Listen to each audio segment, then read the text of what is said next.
Hey everybody, it's Christine Ernst, the Fat Ass Cancer Bitch, coming to you from the Cozy Writing Cottage in Sandwich, Massachusetts. It is Saturday, April 22nd, Earth Day. A fine day any day is a fine day to get out there, but especially on Earth Day, get out and enjoy the earth. Get your feet in the grass or the sand or the ocean or a lake. Look at the sky, break some leaves, talk to a tree, listen to the birds. Oh my goodness, the birds. Get an ice cream cone. I just finished my my every damn Saturday morning writing class, and the consensus was that we all need to eat more soft serve. So I think that's excellent advice for today. Get out there for every day. Get out there and have some ice cream. I've also been writing and thinking a lot about joy. Speaking of soft serve, how I am so good at postponing joy. I will enjoy that thing in the future when I finish folding all this laundry. I will delay that joyful thing, that thing that makes me full of delight, in order to clean my house or get this work done or lose that weight or do something dreary because I don't deserve joy. Perhaps you can relate. I have struggled with joy my whole life. I'm much better at anxiety and chores. But I want to live to be a really old person, and I want to be a joyful old person. I'm 56, and I'm getting better at joy, but gosh, it has eluded me my entire life. So this piece is called Emma Maria Marie Mary. And it's a couple years old. I return to it over and over again because I'm aging, and this piece speaks to me and hopefully to you about getting older. I don't even mention Bunyan in it, so don't worry about that. So there is this consortium of billionaires who have decided that they do not deserve to die at all. They call it the problem of death, like it was something to solve with money. Wealthy men dumping cash into a new industry of eternal human life, as if the grave were optional somehow. Now, I have no Dorian Gray aspirations, but I do hope to live for a very, very long time. And I heard this molecular biologist on NPR who stated that the person who will live to be 150 has already been born. That got my attention. What an incredible statement. Practically science fiction, incomprehensible, really, but fairly reasonable compared to those billionaires and their eternity startup. I Googled the guy. He's the real deal, Dr. David Sinclair. He works at Harvard. He's figured out how to stop muscles from aging in lab mice. And the human trials are now underway. They're closed. You can't get into them. I checked.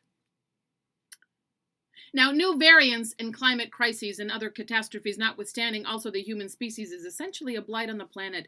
And do we actually need to live longer to cause more damage? But the person who will live to be 150 has already been born. Oh. Now, I don't know what that sort of superannuity does to the human brain, and the last thing we need really are muscular, super fit, senile, extremely old people. Oh. But the person who will live to be 150 has already been born. Holy shit. Did you hear about the 83-year-old insurance broker who can't retire because his 106-year-old mother is his office manager and she won't quit? My walking partner is 90 and trains 15 miles every week so she can keep up with her son on the trails. What about the 108-year-old pianist in France who's been playing for 103 years and started recording in her 90s?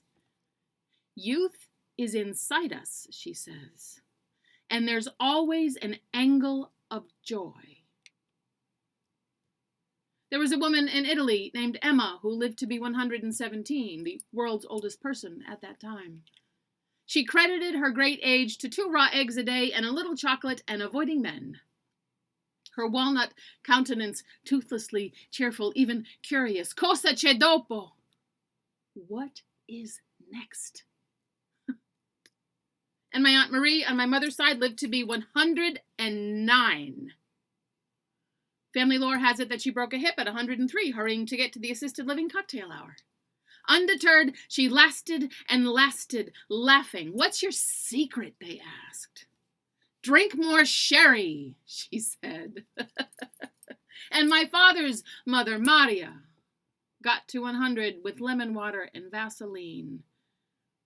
Immigrant girl, address pinned to her coat, indentured at 16 to a boarding house, later her own great mansion, 5 children, the acre she tilled.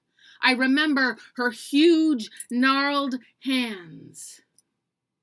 "Work hard, Christine," she told me, smiling. Where is she? This person who will live to be 150 years old. Of course it's a girl, not a corrupt billionaire. Which begs the question, are there any billionaires who are not corrupt? Isn't ridiculous wealth sort of inherently inhumane? She's 10 or 11 right now. Little girl, wherever you are in the world, I wish you well and healthy. I hope you spend your 15 decades doing good work. Asking what is next, drinking more sherry, working hard and smiling. Seeking the angle of joy.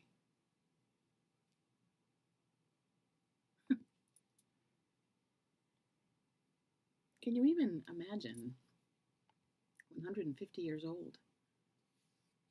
I did some more research, and it's reasonable that my daughters, currently aged 28 and 14, have a good expectation to live to be 115 or so.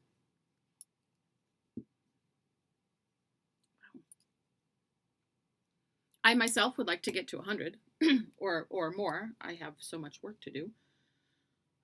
Dismantling the patriarchy is going to take me at least half a century. I may start with an ice cream cone today, as I hope you do. Be well, seek an angle of joy, and some soft serve, please.